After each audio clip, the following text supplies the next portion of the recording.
Mapagpalang umaga sa ating lahat. Tayo po tayong lahat at awitin po muna natin, awitan po muna natin ang Panginoon.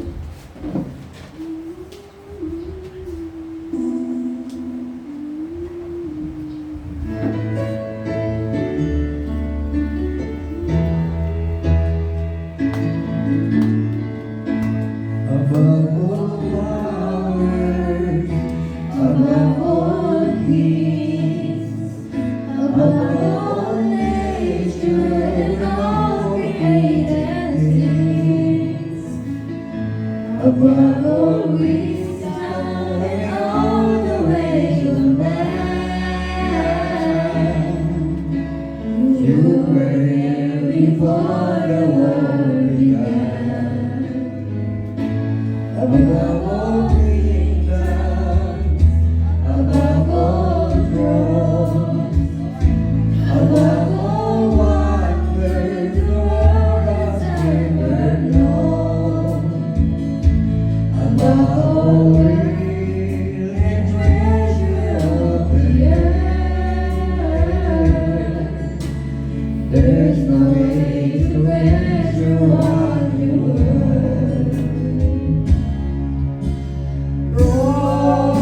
Crucified and laid behind the sword, you lived to die, rejected.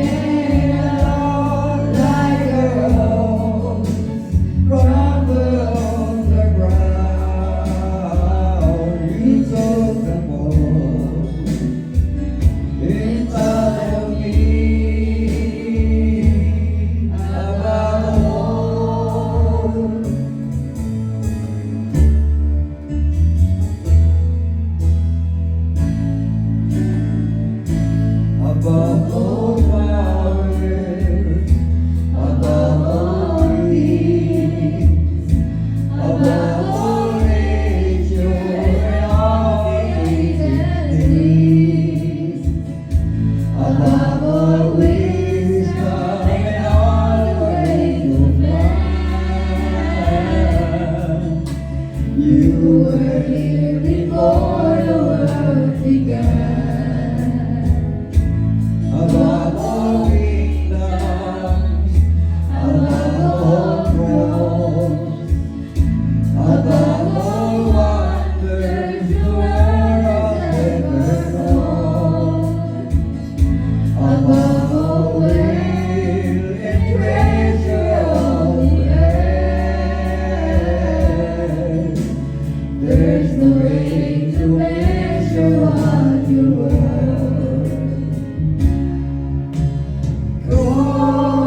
Crucified, laid behind the sword, you lived to die, rejected alone like a rose, crumbled on the ground. You took the fall inside of me.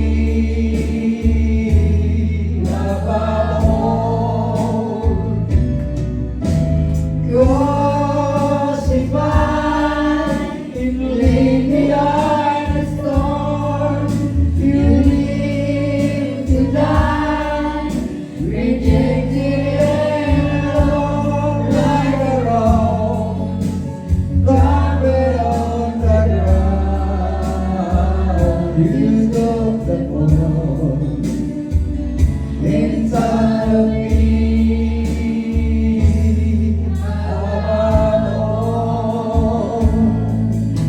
Like a rose, crumbled on the ground, you took the fall inside of me. Above all.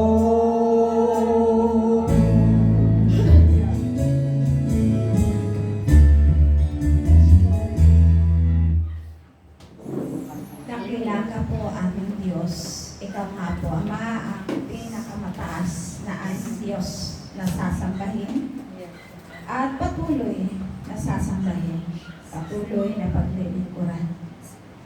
Salamat sapagkat na napako sa krus upang magbigay ng buhay, tagumpay, at patuloy na kalakasan sa buhay ng bawat isa. Hayaan mo lamang na sa umagang ito, patuloy po kayong magbukas ng puso at isipan upang ang lahat na makapakinig ng iyong mensahe ay itinuto po ito, O Diyos, sa pamamagitan ng kapangyarihan ng iyong Santo Espiritu. Pangunahan mo nga po kami, Banal na Espiritu, sa umagang ito. Lumagay po kayo sa aming kalagitnaan sapagkat ikaw ang aming Diyos na aming pinaglilingkuran.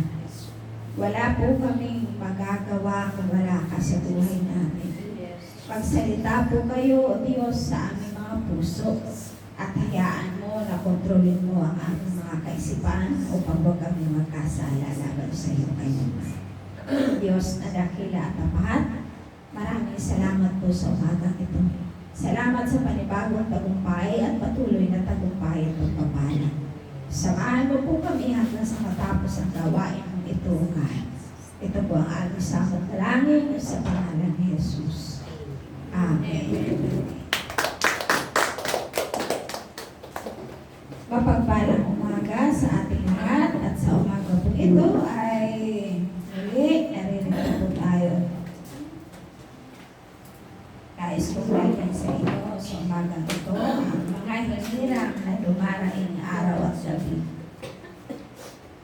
Yan po ang ating mensahe. At ang sabi po sa aklat ng Lucas, Luke chapter 18, verse 7 to 8. Sige po, o kayo po ay may banal na kasulatan. Buksan po ninyo at samahan niyo po akong basahin ang aklat ng Lucas. Luke chapter 18, verse 7 to 8. Hindi ipagkakait ng Diyos ang katarungan sa kanyang mga hinirang na dumaraing sa kanya araw-gabi. Bagamat tila nagtatagal iyon. Sinasabi ko sa inyo, agad niyang igagawad sa kanila ang katarungan. Ngunit pagdating ng anak ng tao sa daigdig na ito, may makikita kaya siyang mga taong nananalig sa kanya? Yan po yung yung katanungan. Ang Lucas chapter 18 from verse 1 hanggang verse 8 ay ito po ay talinghaga ng Panginoon patungkol sa babaeng bahay. At ang verse 7 ang pinaka-konteksto po nito na hindi ipagkakait ng Diyos ang katanungan. Kaya minsan, at ang sabing ganon, hindi tayo dapat pinanghihinaan ang kalooban. Bagaman may mga kahilingan tayo, may mga panalangin tayo na parang sa pakiramdam natin, bakit ang tagal, hindi pa tinutugon ng Diyos. Ang halimbawa po ng Panginoon dito ay ang isang hukom na hindi marunong matakot sa Diyos. Isang hukom at ang isang babaeng balo, ang sabing ganon. Ang hukom na ito, ang sabing ganon, ay wala siyang Diyos na kinatatakutan. Subalit itong isang babaeng ito, itong babaeng balo na ito ay humihingi ng katarungan sapagkat siya ay aping-api na. Bagaman itong hukom ay kilala ng babae na wala siyang Diyos na kinatatakutan, pero hindi pa rin siya natahimik sa isang sulok. Hindi pa rin niya binaliwala na siya ay nangangailangan ng tulong. Hindi siya nagsawalang kibo na kailangan niyang mabigyan ng katarungan ang kanyang mga hinanay, ang kanyang mga kahilingan. Kaya ano pong sabi? Itong babaeng ito ay madalas na kinukulit yung hukom na ito, yung judge, kumbaga. Sapagkat syempre, sa atin po, pag dumarating po tayo sa hukom, ibig sabihin sa atin dito sa Pilipinas, ay merong isang kaso na kailangan ng babae mabigyan siya ng katarungan. Subalit ang sabi ganon, na bago ang isip dahil sa kakukulit ng babae na tulungan siya at ibigay sa kanya ang katarungang nararapat para sa kanya. So kaya nagpa siya itong bukol na sabi ng ganon, bagaman wala akong kilalang Diyos, subalit dahil sana kukulitan siya doon sa babae. Kaya ano po ang sabi? Ginawan po, ibinigay po ng bukol na yun ang katarungan na kailangan ng babae. So dito po ay pinakikita ng Diyos sa verse 7. Ang sabi niya, hindi ipagkakait ng Diyos kung yung hukom na walang Diyos ay nagbigay ng katarungan sa babaeng balo, how much more pa kaya ang Diyos na ating sinasamba. Kaya mga kapatid, mga magulang, hindi tayo dapat pinanghihinaan ng kalooban. Kung ang ating mga panalangin, kung ang ating mga kahilingan ay lumilipas na ang panahon, taon na ang binibilang. Kasi minsan, madalas sa tao, kapag meron siyang gustong mangyari sa buhay niya, at hindi pa ito ibinibigay, meron siyang tinatawag na naiinip. Kaya lumalayas. Nagsasawa siya. Diba? Pero kaya minsan, ang Diyos, kaya hindi agad-agad na ibinibigay sa atin yung ating mga kahilingan. Dahil meron siyang gustong ituro sa atin. Kinakailangan dumaan muna tayo sa proseso ng pagtutuwid ng buhay. Kasi maaaring nakikita ng Diyos na yung puso natin ay iba ang ating motibo. Diba? Kaya hinahayaan ng Diyos na muna, tinitingnan niya muna kung talagang gusto mo na talagang mabago. Gusto mo na talagang matuto ka. Kaya ang sabi nga, bagaman ito ay dumarating ng, diba? Minsan may mga hinihingi tayo na taon. Ilang taon na yung ating kahilingan. Pero hindi pa rin natutupad. Alam niyo po, ang ginagawa ko, meron akong isang notebook. Itong isang notebook na to, sinusulat ko doon lahat ng prayer request. Tapos pagkasulat ko sa lahat ng prayer request, hinahawakan ko yan. Lahat na nandiyan dyan, nakasulat.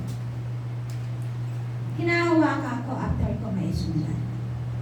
Pinagpipray ko sa Lord. Panginoon, mula sa aking isipan, nakikita mo na, habang sinusulat ko ito, ay nababasa mo at alam. Inilalagay ko ito sa iyong makapangyarihang kamay at hinihiling ko po ang katuparan ng lahat ng aking mga panalangin ito. After nun, itinatago ko na po yan. Tapos pagka naalala ko na siya at magkakaroon ako ng panibagong prayer request, binubuklat ko po yun. Makikita ko na lang po, ang dami na po palang prayer request ko na sinagot ng Diyos. May mga prayer request ako na 1 taon. May mga prayer request ako na buwan lang. May mga prayer request na linggo lang. So, yung mga mabibigat na mga kahilingan ko, hindi siya totally nagtatagal ng hanggang. Simula po nung ako ay naglingkod sa Diyos. Simula nung nag-alay ako ng aking buhay sa Kanya. Nung nangako ako sa Kanya, nakipagtipan ako sa Kanya. Na ang tipan ako sa Kanya noong 2018, 16, 17, 15 pa lang, 15, 16, 17, 18. Noong 15, nakipagtipan ako na Lord, kapag pinahintulutan mo na makagraduate ang bunso kong anak sa kolehiyo, iaalay ko sa iyo ng buo ang aking oras, buhay, lahat maglilingkod ako sa iyo. Wala na akong iintindihin sa paligid ko, sapagkat alam ko na lahat ng kailangan ko ay ibibigay. So, hiniling ko po sa Diyos, nakipagtipan ako ng taon na yun. At pagdating ng 2018, nakagraduate yung bunso ko sa college. Kaya nung makagraduate ang bunso ko sa college, ang Diyos din naman ang gumawa ng daan. So, nung gumawa ang Diyos ng daan, na ito na, nangako ka sa akin, binigay ko na sa iyo. Yan yung sabi ng Lord. Dahil sa siya ang gumawa ng daan, dumiretso ako. At ipinakita niya sa akin ng kanyang kamay. Ibinigay ko ng buo yung aking buhay, oras, panahon. Talagang ipinaglingkod ko sa kanya. Kaya kung mapapansin ninyo, hindi naman ako sa paglilingkod ko sa Diyos, bagaman madaling araw ako kung gumising. Pero sa pamilya ko, hindi ako nawawalan ng oras. Kasi ang tawag lang doon, time management. Gising ako na alas 4, time of prayer, meditation. After na meditation, bababa na ako. After ko ng pagbaba, maliligo na ako. Abot na ako. Kailangan mga 5:30 o 5:45 makalis na ako ng bahay. Kasi habol ko ang oras para sa devotion. So, pagdating after ng devotion, meron pang ibang mga gawain na sinusunod-sunod ko oras. Pag tungtong ng alas 12, kailangan makauwi ako ng bahay. Maghahatid ako ng apo ko. Pagkahatid ko ng apo ko, kailangan pumunta na ako kung saan may gawain ang Diyos. Kailangan makabalik ako ng alas 5. Dahil pagdating ng alas 5, magsusundo ako sa apo ko. Diba? Saan ako kumukuha ng lakas? Pero sabi ng Lord, dapat mas mahal mo ang Panginoon. Diba? Kaya nasa time management lang naman eh.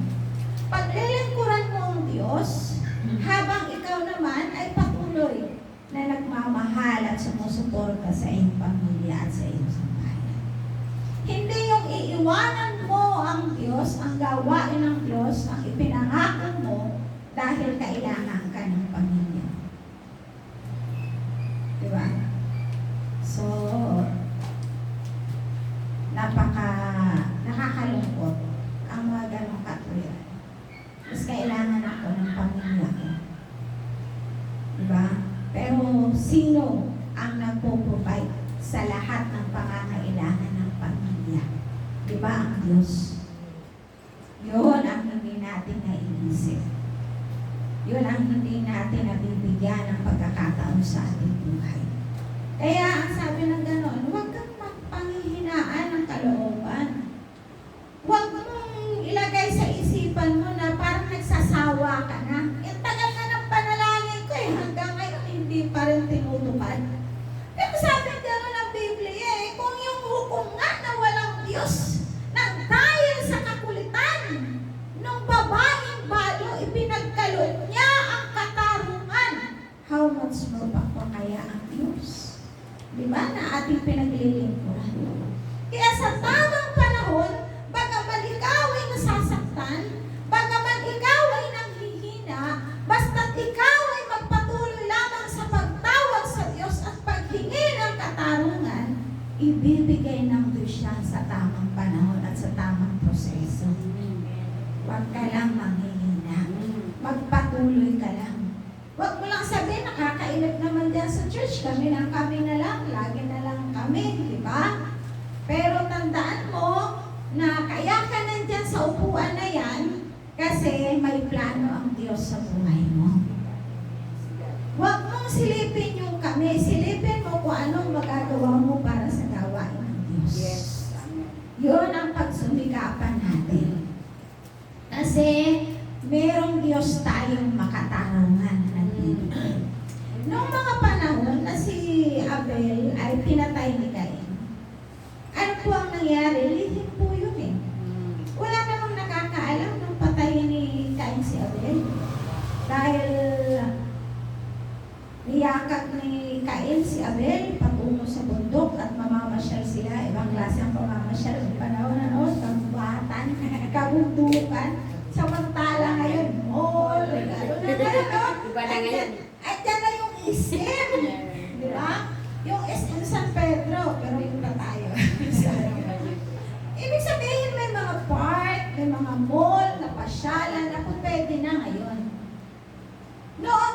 Abel at kay Cain ay kabundukan, kagubatan, kakamihan.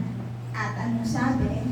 Kaya pansinin, karamihan ng mga pinapatay dinadala sa damuhan. Pansin niyo? Karamihan, di ba? Karamihan, mababalita, makikita niyo sa mga balita, nasa loob ng sakingan, sa mga damuhan, kasi doon nakalagay ang sumpa ng kamatayan sa kagubatan, sa damuhan. Di ba? Pansin nyo? Kaya magtataka ka, bakit hindi? Bihira ka lang makakita ng mga namamatay, pinapatay na nasa lansangan. Dito, yung nangyari, di ba? Sa natagpuan, di ba damuhan? Liblib na sulok. Walang nakakaalam. Ang sabi ng Biblia, walang nakakakita sapagkat at that time ay ang tao lamang sa mundo ay ang apat. Si Adan, si Eva, si Cain at si Abel. Apat lamang sila. Kahit si Adan hindi alam, si Eva hindi alam. Ang tanging nakakaalam lamang ay ang Diyos, na siyang nakakakita ng lahat ng ating mga ginagawang lihim. Bakit yung time na yun, nais ipakita ng Diyos sa atin? Maliwanag na ang mensahe sa ganitong issue ay walang maitatago sa Diyos. Wala kang maitatago sa Kanya kahit magtago ka sa kapwa mo, magtago ka sa magulang mo, magtago ka sa kapatid mo, magtago ka sa anak mo, sa lihim na ginagawa mo. Tandaan natin na sa tamang panahon ay ibubunyag ng Diyos ang lahat ng ito. Amen. Kaya nga, tingnan niyo po anong nangyari. Di ba? Nung sumama si Abel, kasi ano si Abel competent si Abel na kasama yung kapatid niya. Dahil hindi naman si Abel nag-iisip ng masama laban sa kapatid niya Pero sino yung pagsiselos ni Cain kay Abel, yung galit ni Cain kay Abel, tanging ang Diyos lang ang nakakaalam nun. Kasi puso at isipan. Kaya ang nakakaalam lamang nun ay ang Diyos. So ano po ang nangyari? Pinatay ni Cain si Abel sa kabundukan, sa kakahuyan. Subalit, ang sabi ng Diyos, sumisigaw ng katarungan ang kanyang dugo, naghahanap at humihingi ng katarungan. Kaya yung dugo na dumanak sa lupa na yun ay sumisigaw na pailan lang sa langit upang ipagkaloob ang katarungan. Kaya kapag ka ang napapatay na ganyan ay may kabutihan sa kanyang puso, hindi yan na ililihim. Dahil yung dugo nun ay humahanap ng katarungan. Kaya nung sabi ng Diyos, sabi ng Biblia, Cain, nasaan ang kapatid mong si Abel? Sabi niya, dito nagmula yung my brother's keeper. Hindi ko alam. Bakit? Ako ba'y tagapag-alaga ng aking kapatid? Doon po nagmula. Kaya sa mga kapulisan, my brother's keeper. Doon pa yung nagsimula. So, bakit? Ako ba'y tagapag-alaga ng aking kapatid? Ang sabi gano'n ni Cain, subalit anong sabi ng Diyos? Cain, nakakapangilabot ang ginawa mo sa iyong kapatid, sapagkat ang kanyang dugo na dumanak sa lupa ay humihingi ng katarungan. Nakukuha natin. So, tayong lahat na mga hinirang, ang sabi ng Biblia, kung tayo ay dadaing sa araw at sa gabi, ay ibibigay po ng Diyos sa atin ang katarungan. Kaya magpatuloy lamang po tayo. Tumawag tayo araw at gabi. Ang sabi sa aklat ng awit, Psalms chapter 88 verse 1. Awit 28. Talata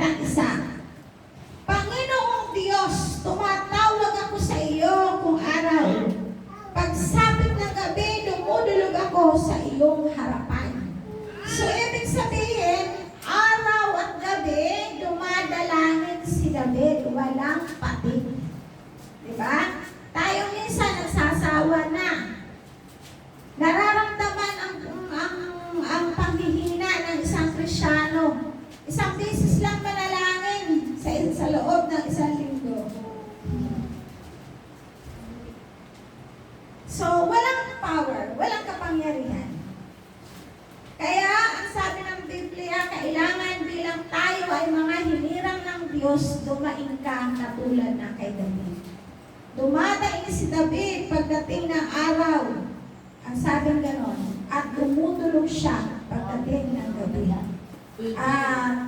Kapag tayo ay nagpapatuloy sa ganitong ating ginagawa sa harapan ng Diyos, tandaan natin na nag-aantay ang katarungan upang ibigay ng Diyos sa atin ng lahat ng ating mga kahilingan.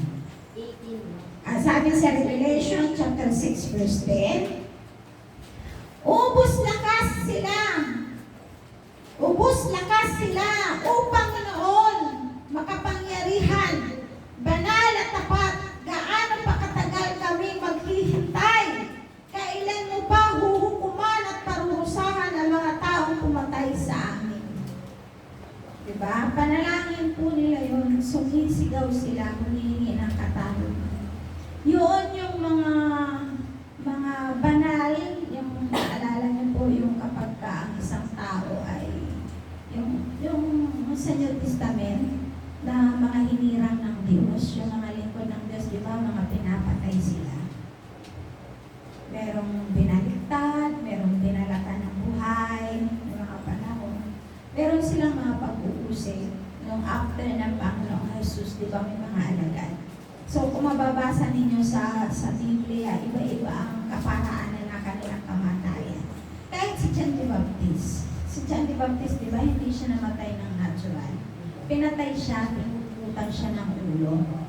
So, yung katarungan na yun yung mga yun ay sumisigaw na katarungan. Kaya, mayroong kaparusahan ang mga taong umaapi sa mga lingkod ng Diyos. Okay. Kapag ikaw ay totoong naglilingkod sa Panginoon, ay katarungan kang ibibigay ang Diyos. Tandaan natin. Amen. Kaya nakakalungkot yung mga taong umaapi sa'yo, yung mga taong kung katulad ka, gano'n lang. Yung mga taong kung husgahan ka, gano'n na lang. Yung babastusin ka, gano'n na lang. Pero ikaw ay nagsusumikap sa paglilingkod sa Diyos. Kung sirain ka, gano'n na lang. Lahat ng ginagawa ng sanlibutan ito sa mga taong dumaraing sa Diyos sa tamang panahon, ibibigay ng Diyos ang katarungan para sa kanila. Kaya huwag po tayong magsawa. Sige na, minura ka, wala kang ginagawa, sinisiraan ka, wala kang ginagawa, hanggang lang sila.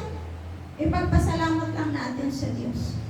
At magpatuloy lang po tayo sa paghingi ng tulong sa Diyos na bigyan tayo ng mahabang pangunawa. Bigyan tayo ng Diyos ng mahabang pasensya. At ang Diyos, tandaan po natin, ibibigay ang katarungan para sa iyo. Hindi ka pababayaan ng Diyos dahil mahal ka niya. Tandaan po ninyo, mahal po tayo ng Diyos. Kaya ka nga tinawag Kaya ka nga nandyan sa upuan na yan. Kasi may plano ang Diyos sa buhay mo. Huwag kang panghinaan ng kalooban. Kahit matagal na ang panalangin mo. Huwag kang panghihinaan ng kalooban dahil sa tamang panahon ang Diyos ay tutugon at ipagkakaloob sa iyo ang katarungan. Pangatlo, hindi itataboy ang sinumang lumalapit sa Kanya.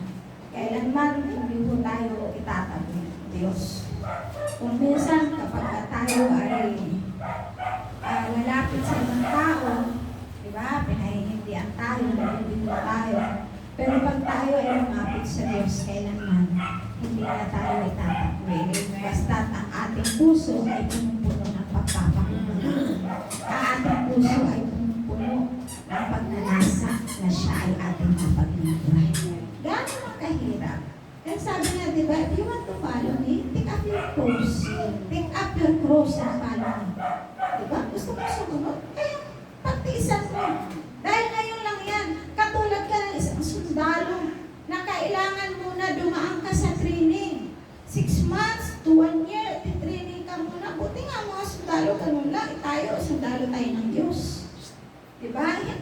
basta isang taon, hindi lang taon ang bibilangin. Kasi ang daming karakter natin na dapat baguhin. Bago tayo maging ganap. At pag naging ganap na tayo, napakasarap na po. Amen. Dahil ang kalangitan ay naghahanda para sa ating buhay. In John chapter 6 verse 37, lalapit sa akin ang lahat ng ibinigay sa akin ng Ama. At hindi ko sila itataboy ang sinumang lumapit sa akin. Hindi itataboy ng Diyos ang sinumang lumalapit. Ibig sabihin in general. Makasalanan ka man, kahit anong ginagawa mo, kung ikaw ay maniniglod sa Diyos, lalapit, magpapakumbaba, tatanggapin sa sarili mo na ikaw ay nagkasala, ikaw ay nagkulang at ikaw ay nagkamali, tatanggapin ka ng buo ng Diyos. Alalahanin mo ang naging kapalit ng buhay mo ay buhay ng Panginoong Jesucristo. Kaya hindi siya tatanggihan ng Diyos. Bakit tayo narito? Upang hikayatin ang mga tao ng mga makasalanan. Mga tao na baluktot ang mga katuwiran. Pagsisikap tayo, hindi natin kaya, wala tayong kapangyarihan. Ang pinakamahalaga sa lahat ay meron tayong puso na sa bawat pananalangin natin ay sinasama natin sila. Gusto mo mabago ang puso, ang buhay, ang takbo ng buhay mo? Ang sekreto lang nun, dumain ka sa Diyos araw at gabi. Amen. Gusto mong mabago ang sitwasyon ng pamumuhay mo? Dumain ka sa Diyos araw at gabi. Huwag kang titigil hanggat hindi mo nakakamtan ang kahilingan mo, ang katarungan na hinihingi mo. Tuloy ka lang. Magpatuloy ka lang. Ang sabi sa Mateo chapter 16 verse 27, at dito po tayo magtatapos. Sapagkat darating ang anak ng tao na taglay ang dakilang kapangyarihan ng kanyang Ama. At kasama ang kanyang mga anghel. Sa panahon niya, gagantihin niya ang bawat tao ayon sa kanyang ginawa. O diba? Ibig sabihin, lahat ng ginagawa ng tao dito sa lupa ay merong gantian mula sa kamay ng Diyos. Pagbabayaran yan sa huling panahon. Hindi ka man mamatay sa panahon ito, subalit kung ikaw ay dumating ang panahon na bumutang ka sa muling pagparito ng Panginoong Yesus, nakakaawa ka lang. Kung hindi mo itutuwid ang iyong buhay, kung hindi mo pagnanasaan na ang Diyos ay iyong paglupuhan. Sapagkat lahat ng ginagawa natin dito sa lupa ay may kaparusahan, may kabayaran. Kumbaga, habang naririto ka sa lupa ay may utang ka sa Diyos na pagbabayaran mo sa tamang panahon. Ito, nakakalungkot po ito. Kasi ito sinasabi sa Mateo chapter 16 verse 27, sa huling panahon na ito.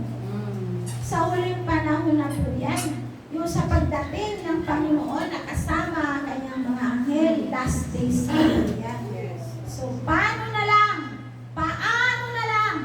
kung dumating ang tamang panahon na yun, na pasimple-simple ka lang, ayaw mo pa talagang totoong maglingkod sa Diyos at nagpapatuloy ka sa pagkakasala. Paano na lang kung pasimple-simple ka lang sa bahay mo at ayaw mo talagang ibigay ang tamang oras mo para sa Diyos? Ang sabi ng Biblia, pananagutan natin ang lahat ng ating mga ginagawa dito sa lupa. Di ba? Hindi man po tayo lahat mga pastor, hindi man po tayo lahat mga manggagawa, hindi man po tayo lahat ay nangangaral. Pero tandaan natin na bawat isa sa atin ay mayroong kanya-kanyang pananagutan sa Diyos. So bakit ka nakaupo dyan? Kasi may plano ang Diyos sa iyo. Merong ipinagagawa ang Diyos sa iyo na ngayon pa lamang ay dapat mo nang simulan habang hindi pa dumarating ang Panginoong Yesus, habang hindi hindi pa huli ang panahon. Gawin mo na. Gawin mo na, maglingkod ka na sa Diyos. Tandaan mo, ang pagpunta mo dito sa loob ng bahay-sambahan, kung ikaw ay umaawit, hindi ka umaawit sa tao at sa simbahan, umaawit ka para sa Diyos. Kung ikaw ay nagbabahagi na, kung ikaw ay pumunta rito sa church para magbahagi ng salita niya, hindi ka nagbabahagi para ma-please mo yung tao. Tandaan mo, nagbabahagi ka ng salita ng Diyos dahil may panawagan ka sa Kanya at may responsibilidad ka sa Diyos. Na ihayag mo at sabihin mo. Yung mga testimony mo, yung pagbabahagi mo, isa yan sa nakakapagbigay ng encouragement sa mga taong nakakapakinig. Yung pagbibigay mo, hindi ka man makapaglingkod, pero tapat ka naman sa Diyos. Yung iyong kaloob ay binibigay mo talaga. Diba? Sabi nga, ibigay mo kay Cesar ang para kay Cesar at ibigay mo sa Diyos ang para sa Diyos. Kapag naging tapat ka doon, tatandaan mo lamang na ang bunga ng iyong ginawang kabutihan at pagiging tapat sa Diyos, aanihin mo sa tamang panahon. Sa muling pagpatito ng ating Panginoon. Maliit na bagay. Gusto mo makatulong sa iglesia, gusto mo makatulong sa church. Kailangan ng church ng ganito. Buong puso kang magbigay. Lahat ng ginagawa mo ay nakatuon ang puso ng Diyos para sa iyo. Lahat ng ginagawa mo ay may katarungan yan para sa Diyos at ibibigay ng Diyos yan sa iyo. Makikita ng Diyos na itong anak ko kahit naghihirap, kahit nagsasakripisyo yan, kahit nahihirapan yan. Pero, tingnan mo, nakikita ko kung paano siya nagsusumikap para sa gawain na inilaan ko, ibigay ko para sa kanila. Alam niyo, hindi mababaliwala ang lahat ng hirap at sakripisyo natin. Sabi nga, di ba, ng awit, your goodness is running after me. So, kapag nagpapatuloy ka, yung kabutihan na yun ay mauna pa para sa iyo. Alam nyo, sa totoo lang, totoo po yun. Kasi nagugulat po ako sa mga blessing ni Lord na yun. Na-amaze po ako, sabi ko, ganun pala talaga kapag totoo kang naging tapat. Basta mga kapatid, ang sa akin lang. Huwag ninyong titingnan yung ipit ka, wala kang natutuhan. Huwag, tuloy ka lang, tuloy ka lang. Alam nyo, ang ibang bansa nag-aantay na lang sa akin. Totoo po yun. Merong isang nakausap ako ng nakaraan.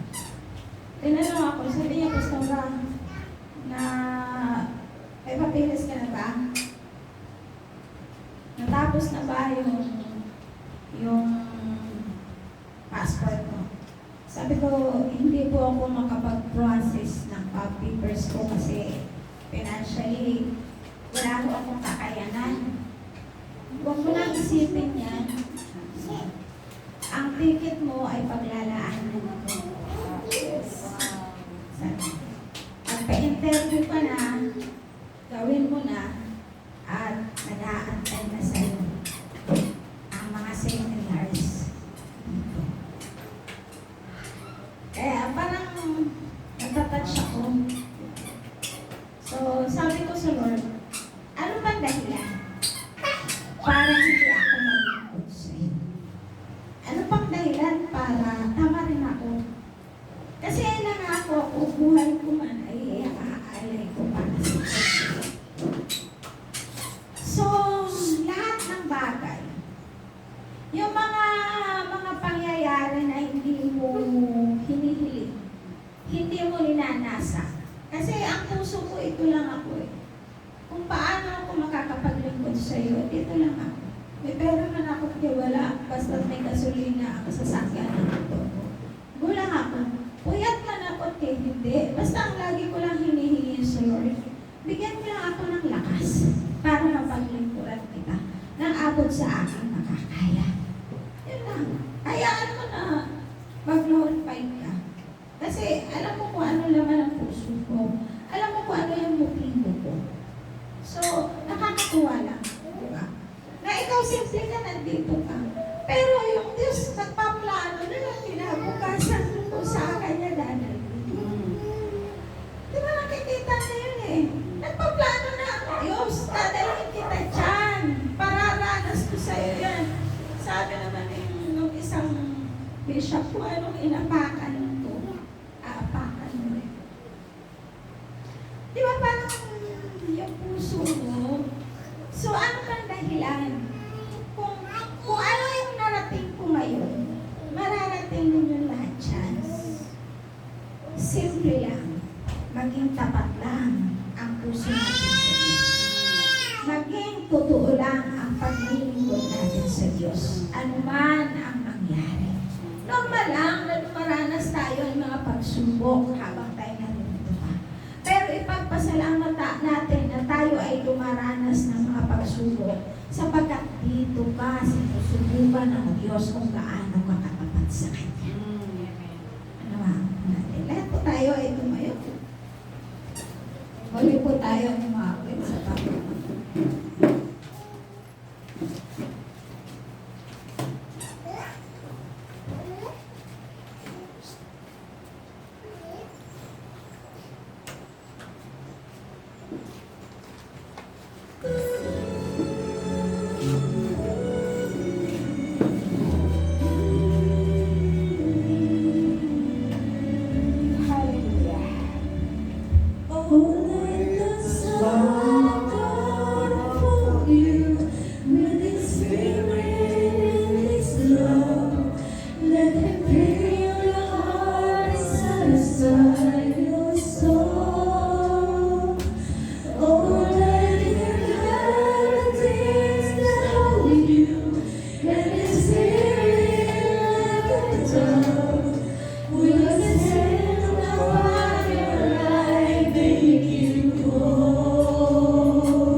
Yes, Lord, salamat po, Ama. Patuloy ka po namin pinupuri, O Diyos. Salamat, Banal Espiritu, sa damping ng iyong kalwalhatian sa aming mga buhay. Patuloy mo nga po kami samahan at ang mga salita mo, silihan mo po sa puso ng bawat isang nakapakinig sa po ang buhay spiritual ng bawat isa na maging matatag sa lahat ng mga pagsubok na aming dinaranas. Ano man ang aming pagdaanan, alam po namin na ikaw ay aming kasama. Salamat, Banal na Espiritu, sa patuloy na patnubay at gabay na ang mga anak mo kailanman ay hindi mo iniiwan at hindi mo binababayaan. Salamat, O Diyos, sa lahat ng aming mga panalangin, sa lahat ng aming mga pagdaing, na kami ay patuloy mong tinutugon at ikinukumpon mo ang bawat isa sa amin. Salamat sa katugunan ng lahat ng aming mga panalangin. Salamat sa lakas na taglay ng bawat isa na nagmumula sa iyo. Salamat sa tagumpay, aming Ama, na patuloy na pinagkakaloob mo sa buhay ng iyong mga hinirang. Salamat sa katarungan kung ang bawat isa man ay nakakaranas ng pang-aapi sa sanlibutan ito. Subalit ikaw ang Diyos na makatarungan. Diyos na kailanman ay hindi nagbabago. Hindi mo ipinipikit ang iyong mga mata sa iyong mga anak. Hindi mo ipinipikit ang iyong mga mata sa iyong mga hinirang. Sapagkat ito ay ginagawad mo ang iyong pagmamahal at katarungan sa lahat ng mga pang-aapi, sa lahat ng mga pagsubok, sa lahat ng mga ginagawa ng dyablo sa buhay ng bawat isa sa kanya. Bagos sa Diyos ang makapangyarihan mong kamay na siyang patuloy na umahawi sa lahat ng kadiliman na nais ay lumuon sa aming mga daraanan. Patuloy mo nilalagyan ang tunay na liwanag na nagmumula sa kapangyarihan ng Santong Espiritu. Kung kaya kami ay nakakapagpatuloy na lumakad sa sanlibutan ito na nakikita namin kung ano ang tama at kung ano ang mali. At patuloy namin nakikita, O Diyos, ang makatarungan mong kamay. Patuloy namin nakikita ang mapaghimala mong kamay. Patuloy namin nakikita ang mapagpalang mong kamay. Kaya naman sa umagang ito, paspasan mo ang bawat isa sa amin. Pagpalain mo spiritually, physically, at higit sa lahat, financially, O Lord God. Hayaan mo na patuloy kang pagmingling sa buhay ng bawat isa. Maganap ang iyong kalooban sa aming mga buhay. Maganap ang patuloy na paghahari mo sa puso at buhay, maging sa aming mga pamilya. Salamat po, Banal na Espiritu, sa patuloy na pagkilos mo sa aming mga buhay. Patuloy ka namin sasambahin, pasasalamatan, dadakilain at itataas ang iyong pangalan.